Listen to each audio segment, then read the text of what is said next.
أعوذ بالله من الشيطان الرجيم. بسم الله الرحمن الرحيم. وقضى ربك ألا تعبدوا إلا إياه وبالوالدين إحسانا إما يبلغن عندك الكبر أحدهما أو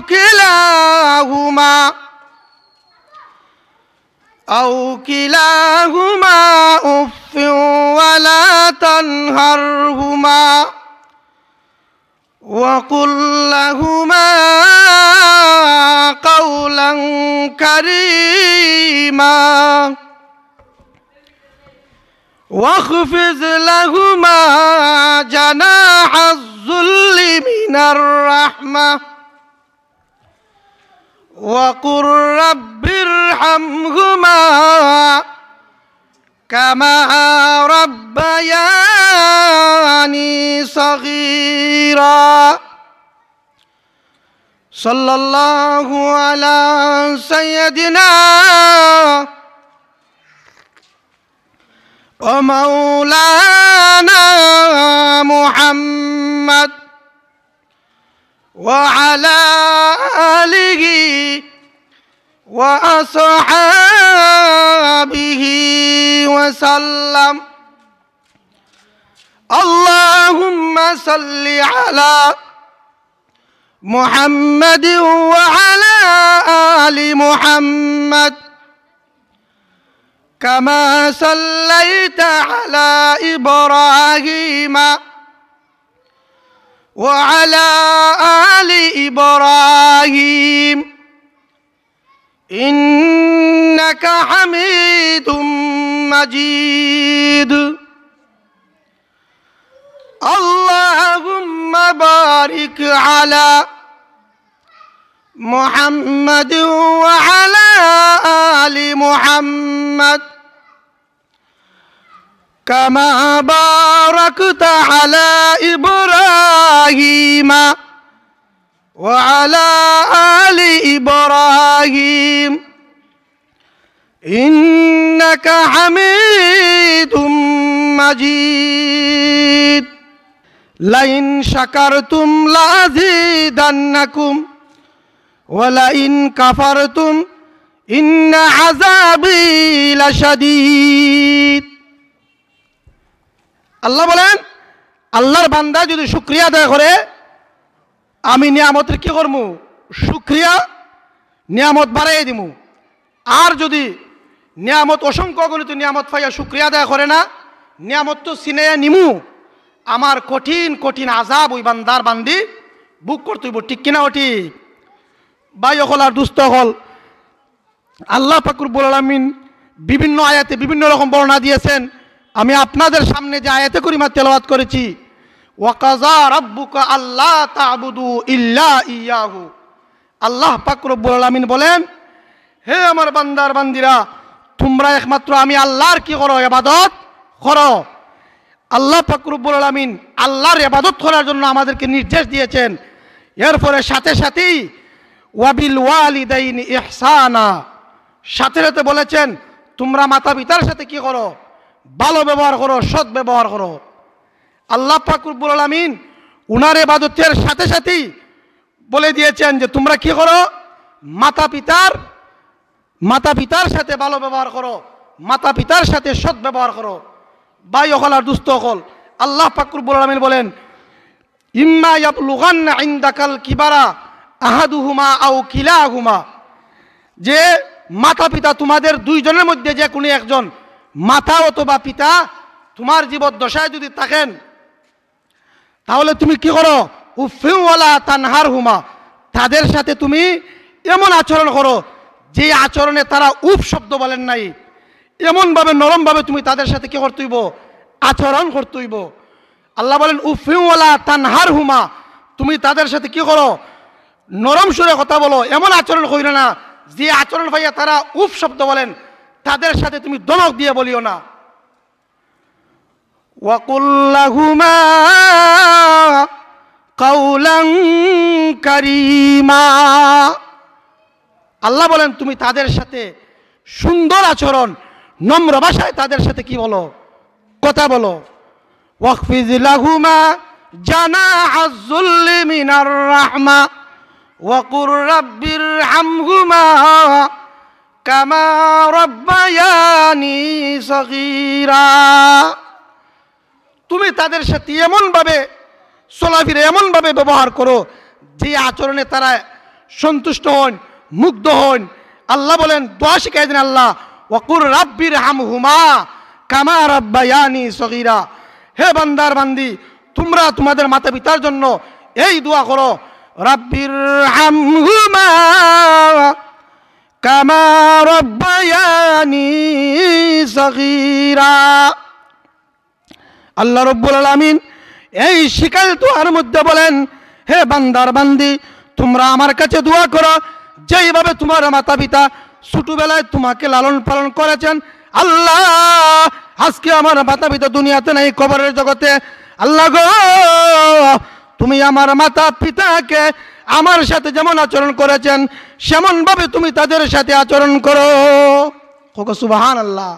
অর্থাৎ মাতা পিতা আমাদেরকে আদর করে সোহাগ করে যেভাবে লালন পালন করেছেন, কষ্ট দিয়েছেন না, আজকে তারা কি কবরের জগতে চলে আসেন। আল্লাহ তুমি তাদের সাথে কি করো, তুমি তাদেরকে মাফ করে দাও, তুমি তাদের সাথে আমাদের সাথে তারা যেমনভাবে আচরণ করেছেন ঠিক তেমনিভাবে তুমি তাদেরকে মাফ করে দাও। সুবহানাল্লাহ। এই মর্মে একটি ঘটনা উল্লেখ করা হয়েছে। নবী করিম সাল্লাল্লাহু আলাইহি সাল্লামের যুগে আলকমা নামে একজন ব্যক্তি ছিল। সে আপনার তাহাজ্জুদ গুজার ছিল, নামাজি ছিল, আল্লাহওয়ালা ছিল, পরহেজগার ছিল। আলকমা একদিন অসুস্থ হয়ে গেলেন, এমন অসুস্থ যে অসুস্থ মনে হয় পৃথিবী থেকে বিদায় হওয়ার উপক্রম। এমন অসুস্থ হয়ে গেলেন যে অসুস্থর কারণে আলকমার স্ত্রী নবী করিম সাল্লাল্লাহু আলাইহি সাল্লামের দরবারে চলে গেলেন। গিয়া বলেন, ইয়া রাসূলুল্লাহ, ইয়া হাবিবাল্লাহ, আমার স্বামী আলকমা এমন অসুস্থ হয়েছেন, মনে হয় গো জীবনের শেষ অসুস্থ, পৃথিবী থেকে বিদায় হয়ে যাবেন তাই আমি আলকমার স্ত্রী আপনার দরবারে চলে এসেছি। দয়া করে আপনি কিছু কালিমা, কিছু দোয়া দুরুদ আমাকে শিক্ষা দিয়ে দিন, আমি যাতে আলকমার পাশে গিয়ে বলতে পারি, আর বলার সাথে সাথে আলকমা এইগুলো আমল করে যাতে জিন্দগির শেষ জিনিসটা ভালো হয়ে যায়। সুবহানাল্লাহ। আলকমার স্ত্রী রসুলের দরবারে যাইয়া রসুলকে বলেন, ইয়া রাসূলুল্লাহ, ইয়া হাবিবাল্লাহ, আমার স্বামী আলকমা উনি অসুস্থ, এমন অসুস্থ, ভীষণ অসুস্থ, যে অসুস্থর দরুন আমরা বুঝতে পেরেছি উনি হয়তো পৃথিবী থেকে বিদায় হয়ে যাবেন। তাই আমি ওনার স্ত্রী আপনার দরবারে এসেছি, আপনি কিছু কালিমা, কিছু দোয়া দুরুদ আমাকে শিক্ষা দিন, আর আমরা আলকমার কাছে বলবো। এই দোয়া দুরুদ হয়তো আলকমা বললে আলকমার শেষ জিন্দগি ভালো হয়ে যেতে পারে। বন্ধুগণ আমার, তাই নবী করিম সাল্লাল্লাহু আলাইহি ওয়াসাল্লাম কিছু দোয়া দিয়া হযরত বেলাল রাদিয়াল্লাহু তাআলা আনহু, আলী রাদিয়াল্লাহু তাআলা আনহু, উমর রাদিয়াল্লাহু তাআলা আনহু এইভাবে একটি জমাতকে পাঠিয়েছেন, যাও তোমরা আমার আলকমার কি অবস্থা গিয়া দেখিয়ে আসো। হযরত বেলাল রাদিয়াল্লাহু তাআলা আনহু, উমর রাদিয়াল্লাহু তাআলা আনহু এইভাবে একটা জামাত আলকমার বাড়িতে চলে আসলেন। আয়েশা দেখেন আলকমার হুশ নাই, বেহুশ হয়ে গেছেন। সাহাবীরা আলকমার কানে কানে তলকিল দিতেছেন, কালিমায়ে তয়্যিবা লা ইলাহা ইল্লাল্লাহু মুহাম্মাদুর রাসূলুল্লাহ। এই সাহাবীরা অনেক চেষ্টা করেছেন, কিন্তু আলকমার জবান থেকে লা ইলাহা ইল্লাল্লাহ মুহাম্মাদুর রাসূলুল্লাহ কোনো মুহূর্তে ওই বাইর করা সম্ভব হলো না। তাই হযরত বেলাল রাদিয়াল্লাহু তাআলা আনহু রসুলের দরবারে চলে আসলেন। আয়েশা বলেন, ইয়া রাসূলুল্লাহ, ইয়া হাবিবাল্লাহ, আমরা সাহাবায়ে কেরাম অনেক চেষ্টা করেছি আলকমার জবান থেকে কলিমা বাহির করার জন্য, কিন্তু আমরা বাহির করতে পারি না। নবী করিম সাল্লাল্লাহু আলাইহি ওয়াসাল্লাম বলে দিয়েছেন, গো আমার সাহাবায়ে কেরাম, তোমরা যাও জিজ্ঞেস করো আলকমার পিতামাতা কি জীবিত আছে। নবী করিম সাল্লাল্লাহু আলাইহি সাল্লাম নির্দেশ দিলেন, যাও তোমরা গিয়ে দেখো আলকমার মাতা পিতা জীবিত আছেন কিনা নাই।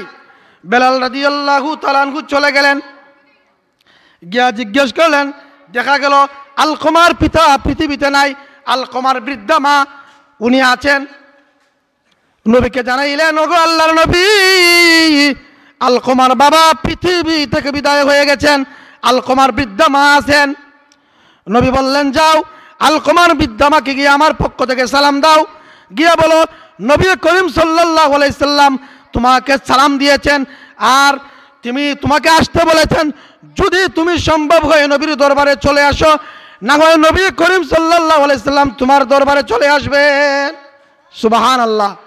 নবী আলকমার মার কাছে সালাম পাঠিয়েছেন আর বলছেন, উনি যদি রসুলের দরবারে চলে আসতে পারে তাহলে আসুক, না হয় নবী করিম সাল্লাল্লাহু আলাইহি সাল্লাম উনি তাশরিফ নিয়ে যাবেন। হযরত বেলাল রাদিয়াল্লাহু তাআলা আনহু চলে গেলেন আলকমার মার বাড়িতে, গিয়ে বললেন, ওগো আলকমার মা, আল্লাহর নবী মুহাম্মদুর রাসূলুল্লাহ সাল্লাল্লাহু আলাইহি সাল্লাম তোমাকে সালাম পাঠিয়েছেন আর বলছেন তুমি যদি আসতে পারো রসুলের দরবারে আসো, আর না হয় আল্লাহর নবী বিশ্ব নবী মুহাম্মদুর রাসূলুল্লাহ সাল্লাল্লাহু আলাইহি সাল্লাম তোমার দরবারে চলে আসবেন। এই কথা শুনে আলকমার মা বললেন, আল্লাহর কসম, আমার জান কুরবান হোক, আল্লাহর কসম বলছি মুহাম্মদুর রাসূলুল্লাহ সাল্লাল্লাহু আলাইহি সাল্লাম আমার বাড়িতে আসবেন, এটা আমি সহ্য করতে পারবো না, বরং আমি বৃদ্ধ হলাম, আমি গল্লা ভর দিয়ে লাঠি ভর দিয়ে দিয়ে আমি রসুলের দরবারে চলে যাবো। হোক সুবহানাল্লাহ। সম্মানিত হাজিরিন, আলকমার মা লাঠি ভর দিয়ে দিয়ে রসুল করিম সাল্লাল্লাহু আলাইহি সাল্লামের দরবারে চলে আসলেন। আল্লাহর নবী বলেন, ওগো আলকমার মা, তুমি শুনে রাখো, সত্য বলিবে, আমার কাছে ওহী আসে, মিথ্যা বললে ওহীর মাধ্যমে জানতে পারবো তুমি সত্য বলছো না মিথ্যা বলছো। আল্লাহর নবী বলেন, আলকমা কেমন লোক ছিল? আলকমা কেমন লোক ছিল? আলকমার মা বলেন, ইয়া রাসূলুল্লাহ, ইয়া হাবিবাল্লাহ, আমার আলকমা তাহাজ্জুদ গুজার ছিল, আল্লাহওয়ালা ছিল, নামাজি ছিল, পরহেজগার ছিল। আল্লাহর নবী বলেন, এইগুলা সম্পর্কে তোমাকে বলতে হবে না, তুমি মায়ের সাথে আলকমার কেমন আচরণ ছিল সেটা আমি জানতে চাই। আল্লাহর নবী বলেন, তুমি মার সাথে আলকমার কি আচরণ ছিল, কি ব্যবহার ছিল? আলকমার মা বলেন, ইয়া রাসূলুল্লাহ, ইয়া হাবিবাল্লাহ, আলকমা তাহাজ্জুদ গুজার ছিল, আল্লাহওয়ালা ছিল, নামাজি ছিল ঠিক, কিন্তু আমি মার সাথে তার আচরণ ভালো ছিল না। মার সাথে আচরণ ভালো ছিল না, স্ত্রীকে প্রাধান্য দিচ্ছে মার উপরে, যার কারণে আমি অসন্তুষ্ট। আল্লাহর নবী উপস্থিত সাহাবায়ে কেরামকে বলেন, হে আমার সাহাবায়ে কেরাম, তোমরা জানিয়ে রাখো, আলকমার জবান থেকে কলিমা উচ্চারণ না হওয়ার এটাই কারণ তার মায়ের নারাজিগি, তার মা যে অসন্তুষ্ট, এটাই কারণ যে আলকমার জবান থেকে কোনো কিছু বাইর হয় না, কলিমা বাইর হয় না।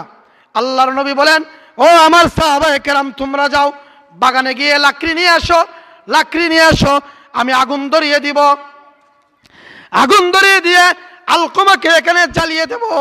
আলকমার মা বলেন, ইয়া রাসূলুল্লাহ, ইয়া হাবিবাল্লাহ, আমি মা হয়ে এটা কেমন করে সহ্য করতে পারি? আমার সামনে আমার আলকমাকে আগুনে পুড়ে ছাই করে দিবেন।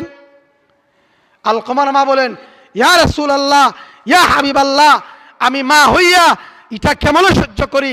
আমার সামনে আমার কলিজার টুকরা সন্তানকে আগুনে পুড়িয়ে দিবেন, এটা আমি বরদাস্ত করতে পারবো না।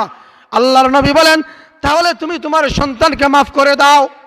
আলকমার মা বলেন, ইয়া রাসূলুল্লাহ, ইয়া হাবিবাল্লাহ, আপনি সাক্ষী থাকুন, আপনার সাহাবায়ে কেরাম সাক্ষী থাকুক, আমি আমার সন্তানকে মাফ করে দিলাম। সুবহানাল্লাহ। এটা দুরূদ শরীফ পড়কা সাল্লাল্লাহু আলা সাইয়্যিদিনা ওয়া মাওলানা মুহাম্মদ ওয়া আলা আলিহি ওয়া আসহাবিহি ওয়া সাল্লাম সাল্লাল্লাহু আলা সাইয়্যিদিনা ওয়া মাওলানা মুহাম্মদ وعلى آله